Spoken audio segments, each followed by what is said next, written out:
Good evening and welcome to the Drive at 5 on IntellectualRadio.com/iHeartRadio station. I'm your host, Roman. We have a good show planned for you today. Don't forget to stay tuned to IntellectualRadio.com/iHeartRadio station for Warriors Talk at 6 p.m. Tonight, my guest is a director and does a whole bunch of things and all that good stuff. But, as soon as all three of us, the first thing I said, man, we can start a singing group, Men at Large 3. Oh yeah, and we got it. Men at Large 3. I can be the tenor, right? We're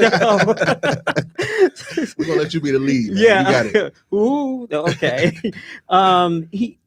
His movie is entitled Love and Hate, correct? Love and Hate. Yep. And it's a unique spelling, H and the number 8. Yep. Part A and Part B will be out real soon. Please give a Drive at 5 welcome to Devarian Javel and also Pierre Adams. Welcome to the Drive. Yeah. Hey, Thank how you doing, man? y'all. Appreciate it. I still think we should consider that singing group.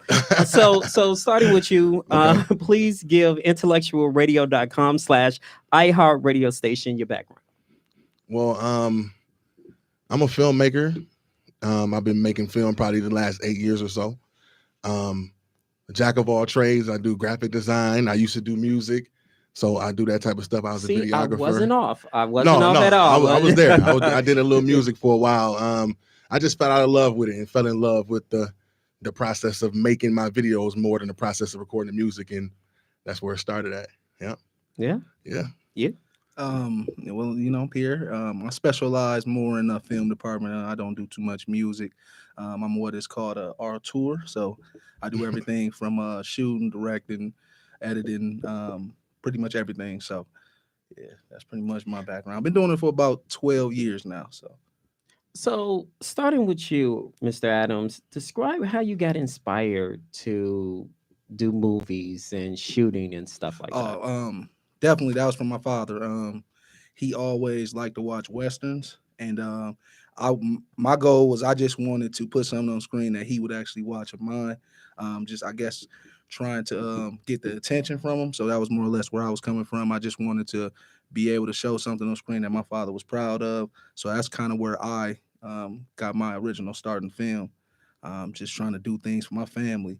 And it just kind of spiraled into what it is now. Do you kind of critique the Westerns? Periodically I do. For the most part I do, but I kind of enjoy him just like my father, and I'm just kind of happy to be able to put something on screen that he enjoys and is able to watch now. So yeah. So Javel, what inspired you to write and direct movies? My story is a little different. When it comes to why I really got into film, I have an eye condition called keratoconus, and I got diagnosed with that when I was 26. My cornea is misshapen, so from 25 to 26, I started to realize my vision was going, and I was working at a factory job, Chrysler. I was working at Chrysler, and it was more of if I'm going to lose my vision, it's going to be doing something I want to do, And I had ended up writing a scene with my best friend. We wrote a scene together for a movie. He ended up not coming back to finish the rest, and I started writing the rest of the movie, and I didn't stop. And I've been writing ever since. And that was my goal, to be like, if I'm losing my vision, it's going to be I'm doing something I love. But I come down to the point where now you can't lose your vision, but you can be legally blind from it. So I am legally blind without my contacts in. So that's pretty much my main focus, to do something I want to love while I can. So describe Love and Hate Part A series. Okay. It's a story about a guy named Rashad. He's recently released from jail. He was in the streets. He wants to see his daughter, but he realized that he's not making enough money at the job he's at to see his daughter. So that kind of dips his toe back into the street life. And from there, it unravels immediately when he gets back into the streets. So what is your take on Love and Hate? Oh, it is an amazing film. One, everybody go check it out. But my take on it, it's something that, he's a writer. I mean, but CG been riding. I call him CG. His name's Devarian, but I call him CG, man. That's because that used to be his rap name. Wow, you shouldn't told me that. Now I'm gonna have to check it out. Yeah. But he's been riding for a long time. So and I just kind of follow along, and I love all the stories he puts out. And so my take on Love and Hate is just it's one of those films that it's gonna give you a little bit of everything, man. Some of the action, it's gonna give you some of the love story in there. And just one of those tales where you see a person just kind of coming, it has a struggle, and they're kind of coming into their own, trying to find their way. I don't want to give too much of the movie out, but I mean, our main character, he's just kind of trying to find his way. He's coming from a rough time, and he's just trying to make his way through life. So again, I don't want to give too much, but you know what I'm saying. I was about to go into a whole little story there, but yeah. Well, okay. I got a chance to see the movie. Okay. And I got questions. Okay. I got questions regarding the movie, which is going to be later on. Okay. But I just wanted to know, is there a message behind the title Love and Hate? When I started writing it, I wanted to write something that that my city was going to enjoy. And just where I'm from, Rockford, Illinois, it's a lot of love and hate. And a lot of what you see in Love and Hate Part A is what you see every day in Rockford. So it was pretty much just a play on the words of it. Like, it's so much love in the city and it's a lot of hate. And you're going to see both in the film. Want to add? No, that's a great rendition. Yeah. So maybe you can help me with this, Mr. Adams. What does hate, the H and the number 8? That's a very unique type of spin. See, I came up with that. Okay. And it was basically just based on, because Rockford, the area code is 815. And I just wanted to take that 8 and put it in the title. Plus, I wanted to have it something different from Love and Hate, because I've seen Love and Hate before, just regularly wrote like that. And I wanted to do something different that when you see it, it's like, okay, that's not the usual kind of hate. It's something different. So define that hate for us. Man, really that hate, it's a lot of jealousy. That's the type of hate it is, a lot of jealousy. People see you doing something, they don't want to, they don't want to see you succeed.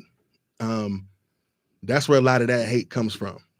And even in the film, I can't even really get into it, but once a particular character sees something happening, he's immediately like, let me shut that down, because I see somebody could be growing, so he wants to shut that down. You want to add?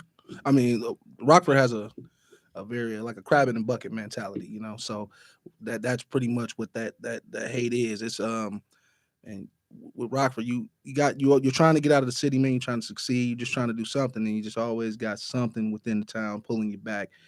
Even if you reach a level of success, it's still something there that's telling you you're not doing good enough, or your level of success means nothing to us. So Rockford is just it's a very hard city to please. So when he says hate is has jealousy and all these different I guess meanings to it, that's kind of, it's just a combination of just everything in Rockford, man. Hate is. But outside looking in. Okay. Outside looking in. Right. From Cook County, like. So y'all see that hate too, though. Rockford, what? Right. That's what a lot of people Rockford has to. No, I'm not hating on Rockford. No, don't get me wrong. I get what you're saying. But I mean, outside looking in, it's like, wow, you go there, you see trees and birds. And it's just another part that people ain't been to. Forests and a house here, and then way over there's a house over there, and no lights. You was in a different part of the city then. Okay, I can tell you that. Okay, because you go in there, it's not the average. It's been on the worst cities list for a while. And I don't even like to bring up that as far as the light of the city, because we've been getting a lot of love on our movie and what we're doing. They like to see people who actually succeeding on things outside of Rockford. But it's also people who they don't want to see you succeed because you come from the same place. And that's a lot of hate that you're going to see, So What was the inspiration behind Love and Hate?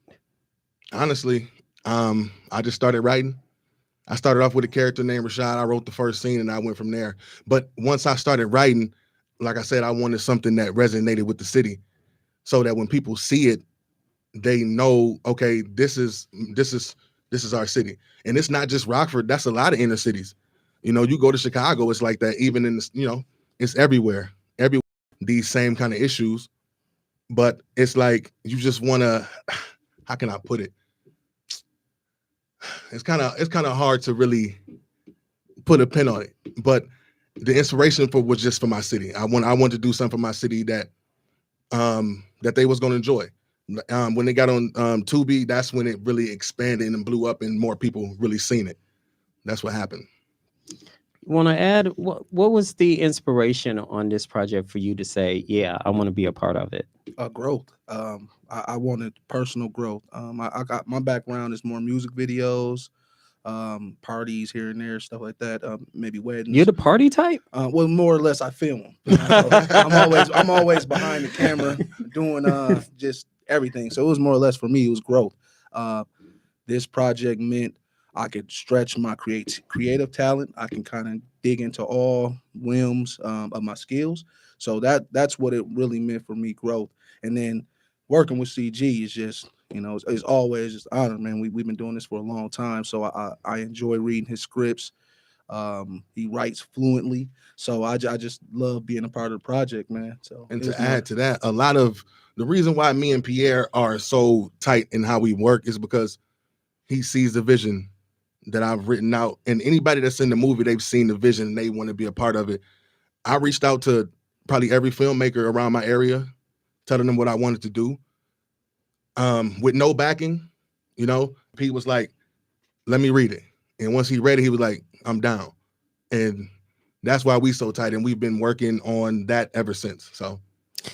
So you're doing this out of your own pocket? Yes.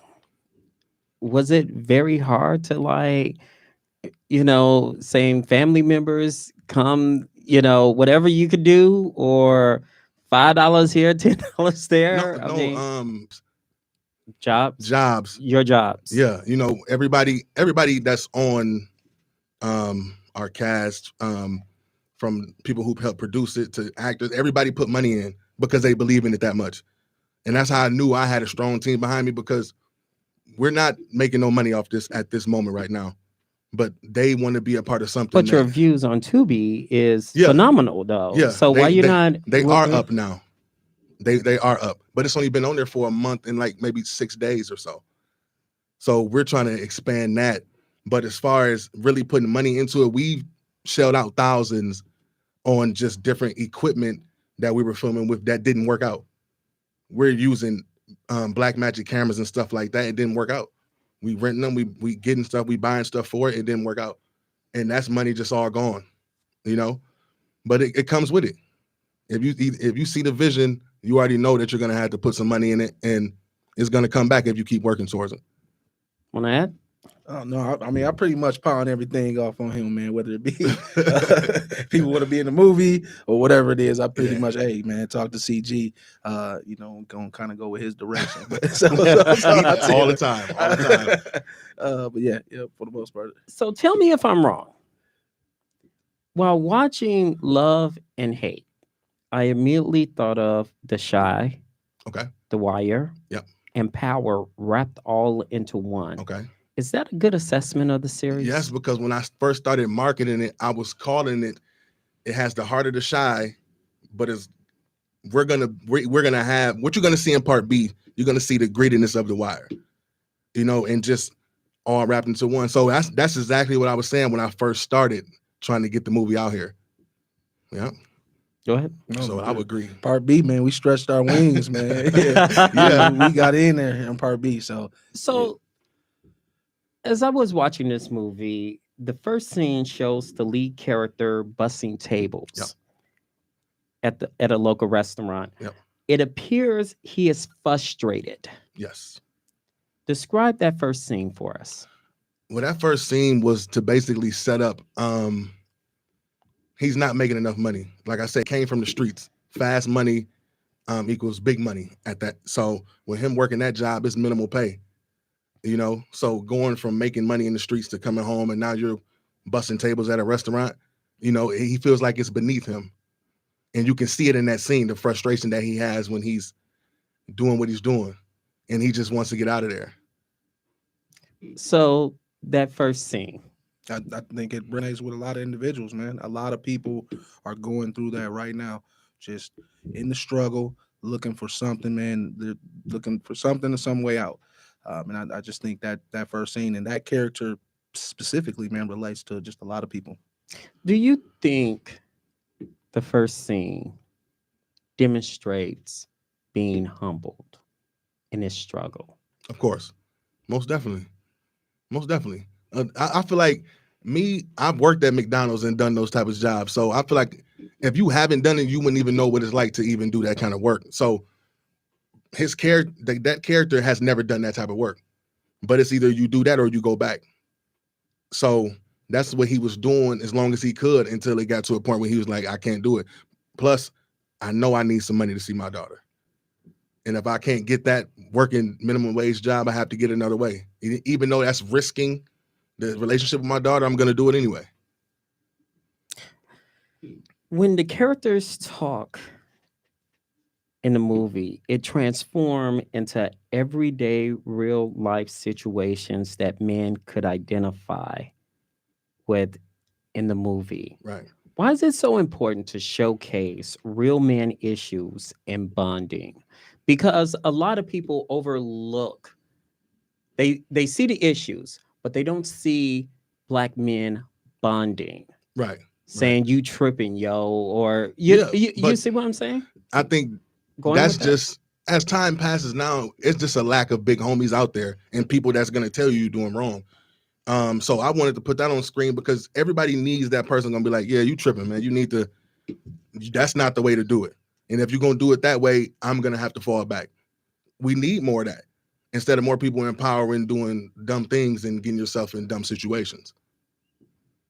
I actually think it happens more often than what we think. It's just behind closed doors. I know with the group of friends that I got, we tend to up each other all the time. And I've actually grew up with that atmosphere with just good friends that tell me, hey, man, you're doing wrong, or vice versa. So I honestly just think it's not really brought to the forefront sometimes like it should be. Media tends to, pull back, doesn't really show the male bonding or male dynamic sometimes. So especially when it comes to Black men. Yeah, right. Yeah. Why do you think that is? I honestly couldn't. I mean, part of it could be a fear factor. I don't want to go deep into conspiracies and stuff like that.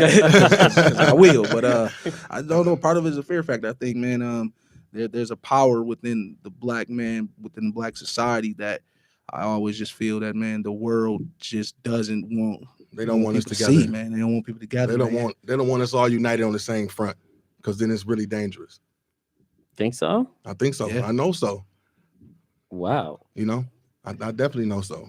So, looking at the movie, is there a detection of real life situations that you have lived or know someone that lived? Oh, that 100%. life? 100%. The movie is the character Rashad is a mashup of people I've met in my life or stuff I've been through. So things he go through is stuff I've seen or I've personally been through myself, or heard a story from somebody who's been through it. So yeah, most definitely. Yeah. No, I'm busting tables in that first scene. I can definitely relate to that. So I mean, there's definitely aspects of Rashad that I personally can relate to. Just dead end job working at UPS before I got my current job and pretty much what I'm doing right now. So there's definitely things within the movie, especially Rashad, that I can relate to for sure. Karma is what I gather is other messages in the series that I think, but karma kind of like pops out into my mind while watching it. It teaches you the situations can catch up with you. For sure. Describe the karma situation, if I can say the word correctly, situation in the movie. From what I've seen, I mean, from from what you guys have seen. I can't give y'all what's going into B because a lot of that part A was the setup. I want to set the world up for you, show you the characters, what they're about, what they do. Part B is gonna take you deeper into them. When it comes to the karma of what he's going through, he thought it would be easy to throw away the job that he got from his PO and to step back into the world and just grab a little piece and I'm gonna go get my daughter cool. But he knew that was a risk to take. And then when he stepped out, like I said, it immediately unraveled. It was not the same as he thought. He's been gone for 2.5 years or so. Somebody else has stepped up. Somebody else is in the lead. They're running it. So he has to deal with that. That's the karma he's going to have to deal with. Then what you're going to see in part B, though, I don't want to, I can't get too ahead of myself. I cannot. I want to tell the story because it gets deep. It gets deep. It does. Now, you mentioned earlier about him going back into that life. Okay. In one particular, matter of fact, 2 scenes. One scene, the guy introduced him to his connect. Right. And he basically asked a question. And the guy immediately said, whoa, you've been out the game for 2 years. It's different now. Right. Because now it was like, man, if you wasn't here and he said that to me, right, you would have got dealt with. Exactly. Now, the other scene, called him on the phone, said, let's meet up. And it was a check scene saying, I'm the big man. Yep. Just in case you get out of line. Exactly. And he needed to see that firsthand. It wasn't but so he much. Wasn't acting like that. That's the thing, though. See, the thing is when he was talking to him that time, when it was not what he said, it's how he said it at that moment. When he asked him the question that got him checked up on the parking garage where they were, that right there was dude saying like, yeah, like you said, you need to calm down, chill out, because it's you doing a lot. You got real aggressive for no reason. So now I'm gonna show you what that aggression does. I got to show you that you're. Was that considered aggression? Yeah, the way he said it, I believe it was. Yeah, for sure. I mean, can you help me out? I mean, I'm outside looking in, and it was like, so. I mean, I'm new to this game. I mean, well, actually, I'm familiar with this game. With it. I know what to do. A, B, give me a shot. Yeah. And see, I took it more or less as Rashad trying to get back into the same position he was in previously. So it was needed for that check-in moment to be like, this is a new game. You know what I'm saying? This is how it's being played now. So that scene on the parking garage, that's just kind of how I viewed it. Black's character coming out, telling them, hey, this is how it's going to be. It's not like it was when you were previously out here. So, yeah, for the most part, and that's just I kind of looked at it like he does need that checking.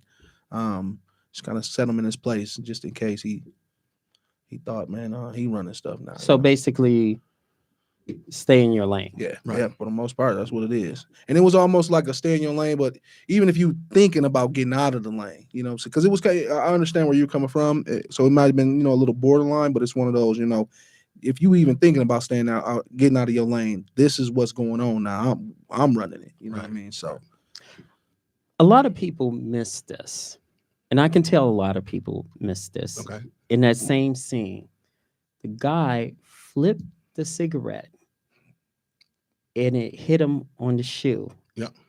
As a form of disrespect. Yes. Why was that scene so important? That little they just think nothing of him. You're a little dog out here.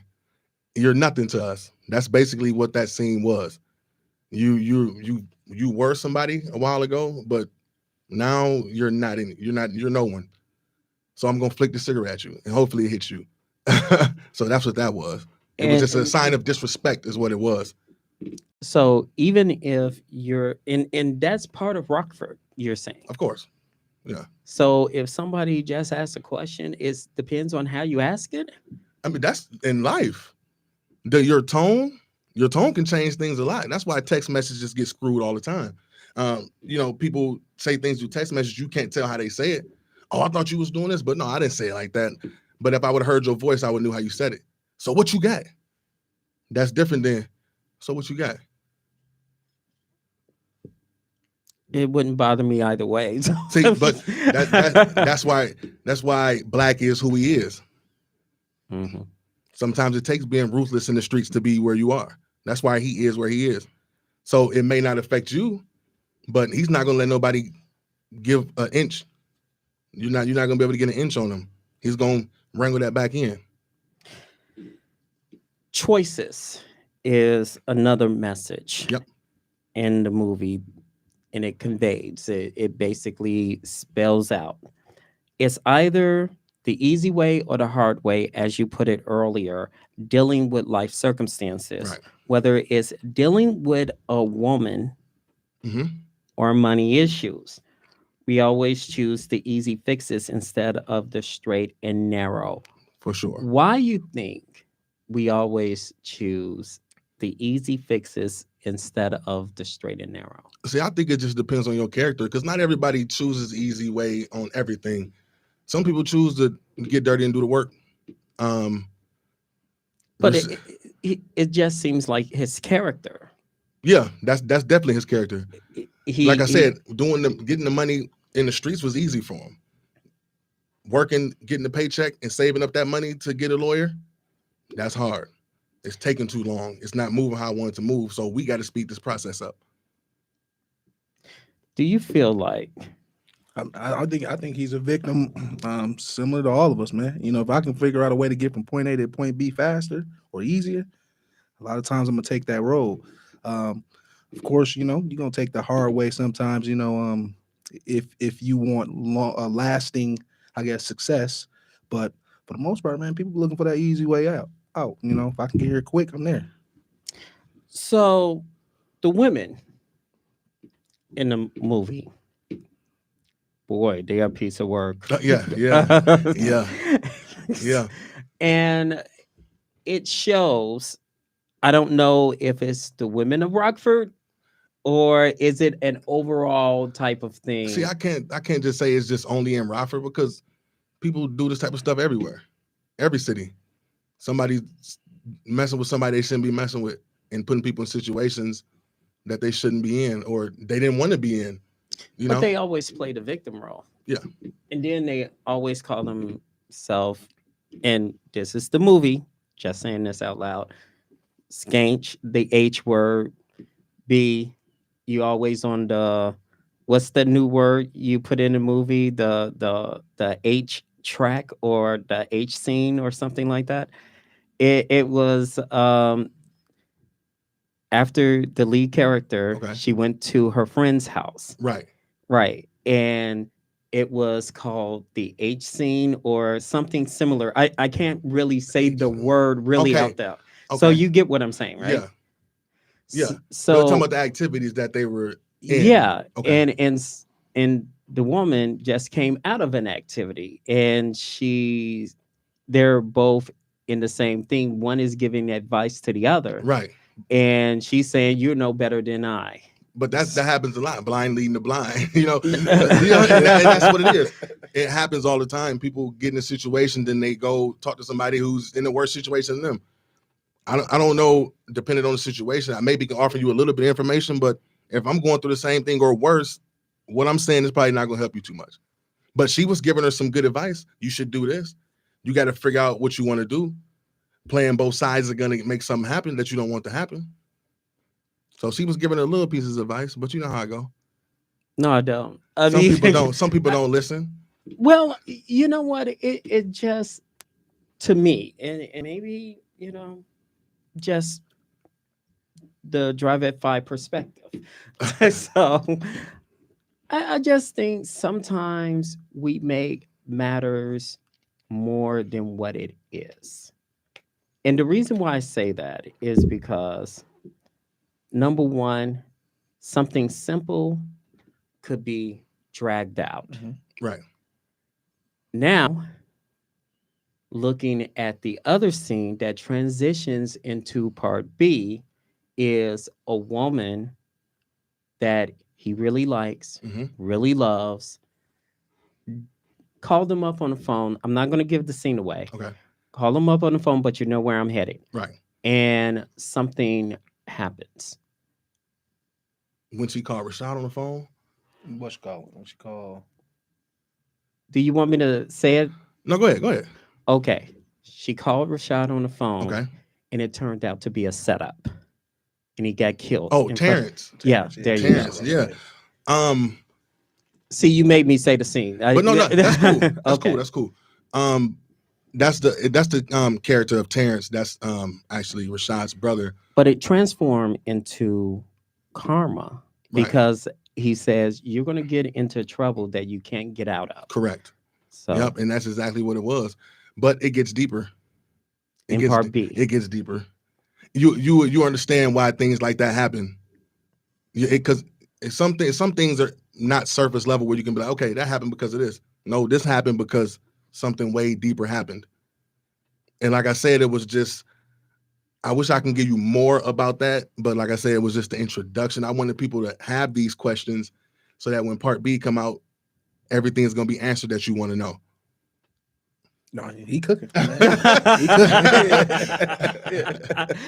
No, but what is your perspective on the women in the movie? And it's kind of like, which basically they're non-innocent and causes men to make difficult decisions. Hey man, listen, women have started wars, man. And typical. I'm not gonna say typical, but majority of us men have been in these situations. We've dealt with women of this particular caliber. So I guess I will say typical. My take on the women in this movie are they're typical, playing both sides, and you got the blind leading the blind. Yeah, so for the most part, that's what I got, man. Yeah. So, what is your take on the difficult decisions in the movie? It's kind of like we discussed the easy way and the hard way. We discussed that, and it just seems like when your back is against the wall. But was his back against the wall? Do you want me to ask? Yeah, what you think? Was Rashad's back against the wall? Did he have to make the choices he made? Or was it him just trying to take the easy way, as you said? Well, it's subjective. Okay. It's subjective. Right. What's subjective to you may not be subjective to me. Right. So I would say no. Right. He just have to look for another job and be patient. Yeah. Some people don't have no patience at all. And why is that? Because of the circumstances. Exactly. Right? The circumstances, they want, I've learned over the years, you got to take everything a day at a time. And his character can't do that. It's not like, okay, well, I know if I say this, I'm going to do this, I'm going to do that. We're going to be good. He don't see that. He's like, okay, I need it now. If I can't get it now, I'm never going to be able to do what I want to do. And so for him, his back against the wall. For me, as Devarian, I would never make that decision myself. I would either turn up on a hustle that's find something I can make money on the side and do something like that. But I would never just completely abandon something and step my foot off a ledge. Is basically what he did. Do you think that was my take? I was gonna say personally, I couldn't relate to Shad simply because I personally wouldn't have made that decision. I'm not a street dude, and not, I don't deal with drugs, none of that. So me personally, I would have definitely waited, as you said, and found me another job, or indulge more in the hustle that I have now. What message, if any, that you want to give to the audience from the movie? Actions have consequences. That'd be my message. Because when I started off, I didn't have a message. I was just writing. It's something I feel like I write stuff that I would want to see. Like I like Power. I like The Wire. I'm watching The Shy. You know, I just wrote stuff that I wanted to see, but actions have consequences. That'll be the thing, the theme of the movie. You know, when your choices, you make the wrong choices, things happen. You want the audience to get out the movie? I mean, I guess I wouldn't really say, man, my message would be from the movie per se.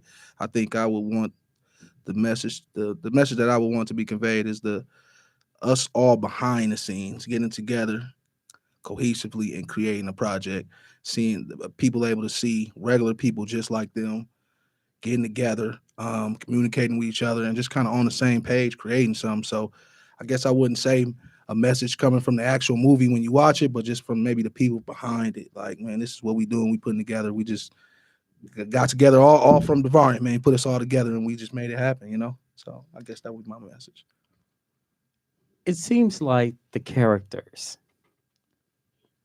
What character in the movie you identify with as yourself? If I had to choose one character That you can see yourself. it would be DeMarcus, the one that picked him up from the restaurant. I kind of wrote it basing it off myself because it's been over the years. I've always been Straightforward. the homie that, you know, I never really got into nothing. So I've always been the homie to try to talk situations down. Look, man, you good. You got to do this. If you do this, let's just relax. You good. You know, I've always been that homie, and I feel like that's what DeMarcus says to Rashad. That homie that's trying to get him to be cool. Like, okay, we're going to get you a lawyer, but you just got to be patient. You know, we're going to work on it. But he just couldn't be patient. What character you identify with? Man, Black. no, I probably would have to say Terrence. Terrence's character. Why Terrence? That's the little brother. Man, because on a personal level, you know, I be doing some dumb stuff, man, when it comes to women, man. And I get myself in situations with women sometimes, so I can see. I don't never want to say I would get shot, but you know, I can see things happening, man, in my personal life with women. So I relate more with Terrence, I would say. Yeah. So What about you though? me? Yeah, you relate to anybody in there at all? Nah. Okay, yeah, that's understandable. You know, it's like that. Well, I'm gonna watch part B Okay. and see any character, but I think I identify with the street thug from the you know. Black, you identify with black? Yeah, Oh man, I identify with black. then I don't want to see you in the streets then. I don't want to see you in the streets then. Can you imagine me being black? Like, you gonna give me that? Oh man, see, You gonna give me that? that's not what I want to see. Here, you can have it. You can have it all. So please give IntellectualRadio.com/iHeartRadio station where they can get a hold of you, where they can watch the movie, even though we gave it away on Tubi. The movie is on Tubi TV. The app, it's on all smart TVs. You can get it on your phone. You can get it anywhere. Tubi TV, you type in love space H8. You got to make sure you put the H8 on there for it to pop up in the search engine. My social medias, I'm sorry. The Real Devarian Jarvell is all my social media. So you just type in The Real Devarian Jarvell. I'm going to pop up. My social media is at filmer.ent. But for the most part, man, go stream the movie and go, man, follow Devarian's page, The Real Devarian Jarvell, and you will get all the information you need for the movie. So just make that happen, man. Everybody go there first, you know? Okay. When part B coming out? It's actually in production. It's in production right now. I have a date. We'll be dropping the cover and everything soon here. Okay. Yeah. You'll come back and I'll come back and we can talk about it.